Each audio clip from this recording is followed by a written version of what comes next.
Hola a todos, mi nombre es Rodrigo, soy el profesor de Medicina Preventiva del curso MIR Asturias y hemos hecho este vídeo con la intención de explicar cuáles son los conceptos más importantes que hay que conocer para entender en qué consiste una epidemia.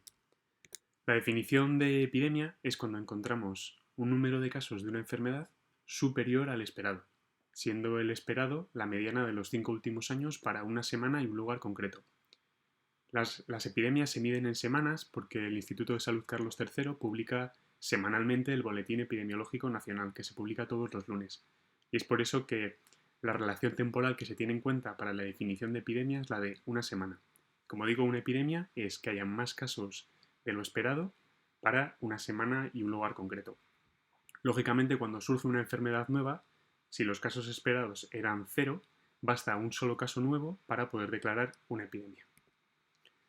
Las enfermedades, en definitiva, sobre todo las infectocontagiosas, se presentan de distinta manera en función de su permanencia en el tiempo. Lo más frecuente es que las enfermedades sean esporádicas, que aparezcan y no tengan continuidad en el espacio ni en el tiempo. Cuando una enfermedad se dice que es endémica es porque permanece de manera habitual en una población, en un porcentaje variable. Cuando surge una epidemia es, como digo, que surgen más casos de lo esperado, y luego viene por detrás la definición de pandemia, que es aplicando unos criterios que tiene la Organización Mundial de la Salud, que son tres: que sea una enfermedad nueva o que no ha emergido en mucho tiempo, que sea un agente que infecte a los humanos causando una enfermedad seria y que se transmita fácil, ¿no? Que tenga una contagiosidad fácil de persona a persona. Hace años existía un cuarto criterio, que es el de que sea una enfermedad que tenga elevada mortalidad, pero la OMS quitó este cuarto criterio, sobre todo a raíz de la pandemia de la gripe aviar, etc., y se quedó solo con esos tres. Esos son en principio los tres criterios de pandemia. Las epidemias se pueden presentar de distinta forma. La primera de ellas es la que se llama de fuente común o epidemia holomiéntica, que suele ser la típica toxinfección alimentaria. ¿En qué consiste? Mucha gente se expone a la vez al agente infeccioso, es decir, hay muchos casos primarios, pero hay pocos casos secundarios. Es por eso que es una epidemia que tiene una curva muy picuda, muy pronunciada, pero que desaparece muy pronto en el tiempo. Otros modelos de presentación de epidemias son la prosodémica, que en este caso la curva es más lenta, hay un pequeño brote, pero lo que importa es la persistencia posterior en el tiempo. Aquí sí que hay más casos secundarios. Y luego hay un tercer modelo, que es el modelo mixto, que es la que se llama la epidemia holoprosodémica, que es verdad que es la más habitual, en la que al principio puede haber un brote un poco más marcado en el tiempo y después, conforme la curva va disminuyendo, se produce un contagio posterior que hace que la enfermedad permanezca. Y como digo, es el tipo de epidemia más común, la mixta u holoprosodémica.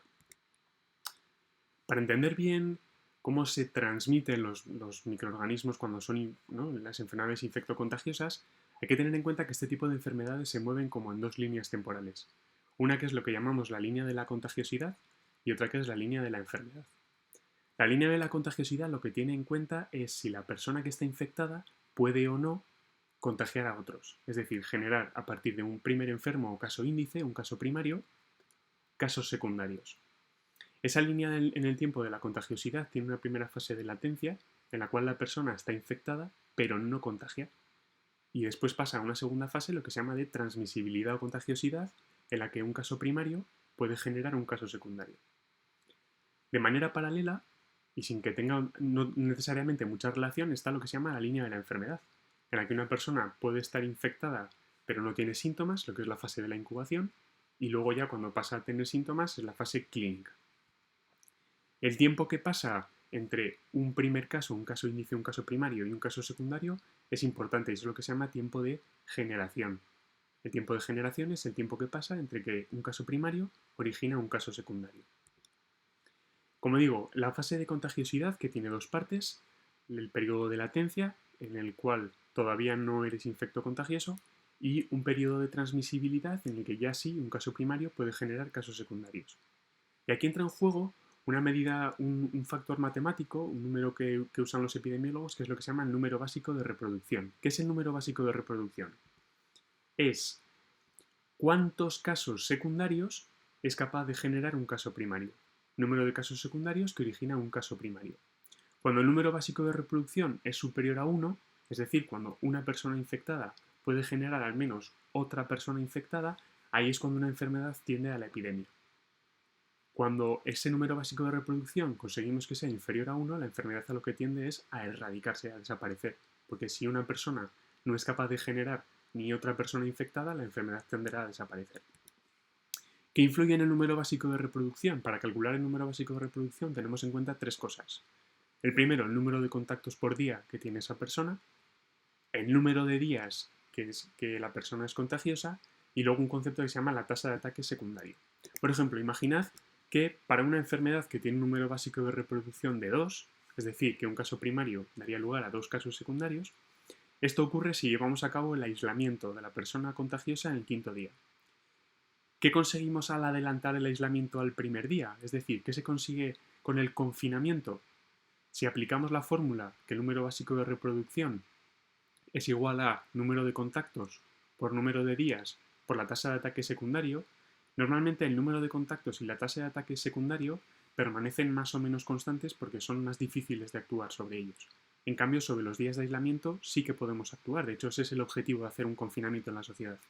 Si nosotros dividimos por 5, es decir, de 5 días adelantamos al primero, fijaos que pasamos de un número básico de reproducción de 2 a un número básico de reproducción de 0,4, esto es un ejemplo muy sencillo, pero es para que sea algo visual, la enfermedad a lo que tiende es a la erradicación.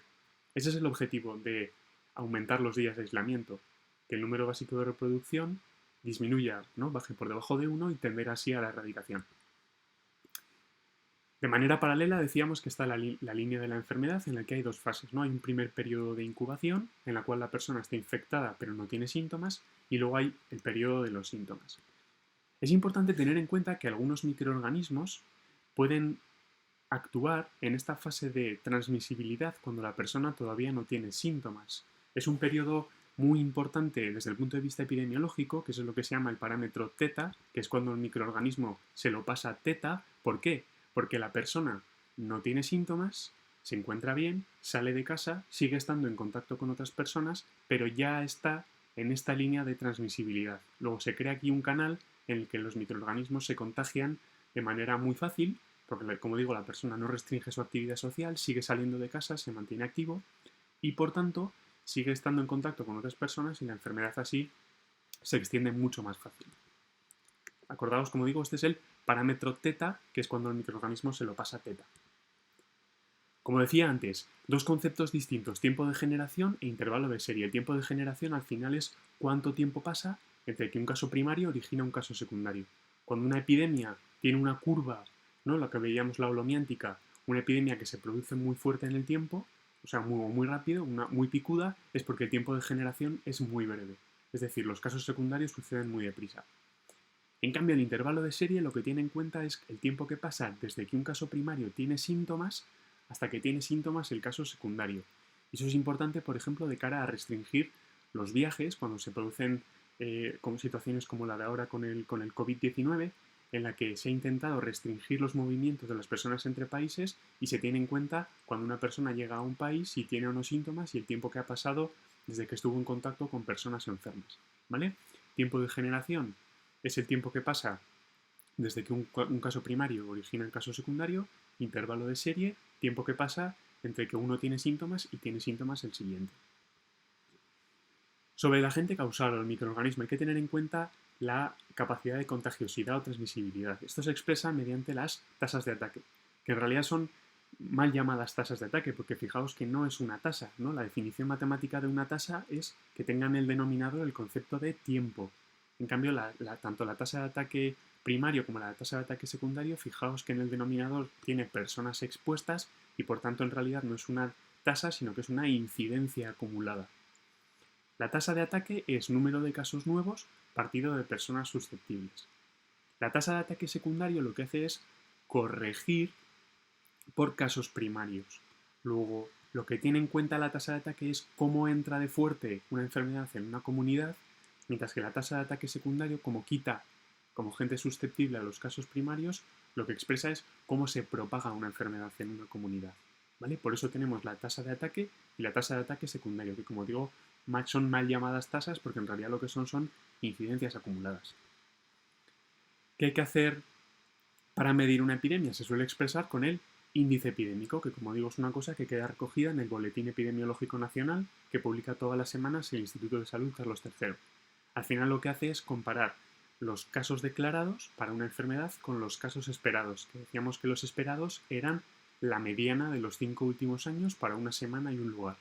Cuando el índice epidémico se sitúa por encima de 1,25, quiere decir que es una situación de incidencia alta de enfermedad y probablemente lo que estamos ahí es ante una situación de epidemia, es decir, que haya más casos de lo esperado.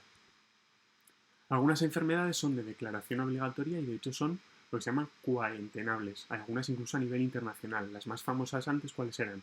Pues la peste, que tiene una cuarentena de 6 días, el cólera, una cuarentena de 5 días, y la fiebre amarilla. Y ahora ha surgido en primera línea el coronavirus, ¿no? Que tiene una cuarentena internacional que, bueno, se ha establecido en 14 días, aunque esto está por ver, porque cada vez vamos, ¿no? Conforme avanzan los días, vamos recogiendo más datos sobre la enfermedad. En principio sería una cuarentena de 14 días. Un concepto importante es que todo brote epidémico, cualquier epidemia, pasa a ser de manera directa una enfermedad de declaración obligatoria y urgente. ¿Qué hacemos con una persona que es o bien es sospechosa de estar enferma o que ya tiene síntomas? Aquí entran en juego los conceptos de aislamiento y cuarentena.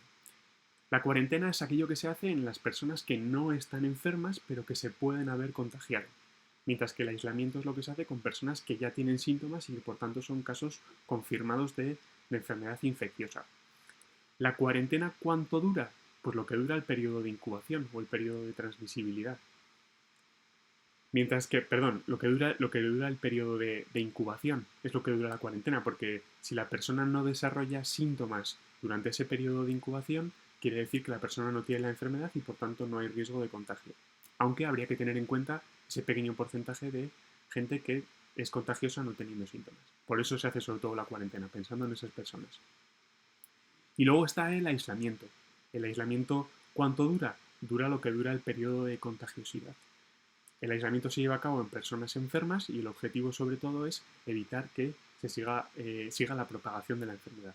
Como digo, cuarentena es lo que se hace en personas no enfermas pero a riesgo de enfermar y por tanto dura la cuarentena lo que dura el periodo de incubación, y el aislamiento es lo que se hace ya en personas enfermas y dura lo que dura el periodo de contagiosidad. Estos son, yo creo, los conceptos más importantes que hay que entender que hay que tener en cuenta para entender una epidemia, con el mensaje más importante que tenemos ahora, que es el yo me quedo en casa, que es lo mejor que podemos hacer todos. Os mando un abrazo muy fuerte y espero que este vídeo explicativo os sirva para entender y conocer un poquito más y también saber opinar de manera crítica todos los datos que estamos viendo estos días. Cuidaos mucho y un abrazo muy fuerte.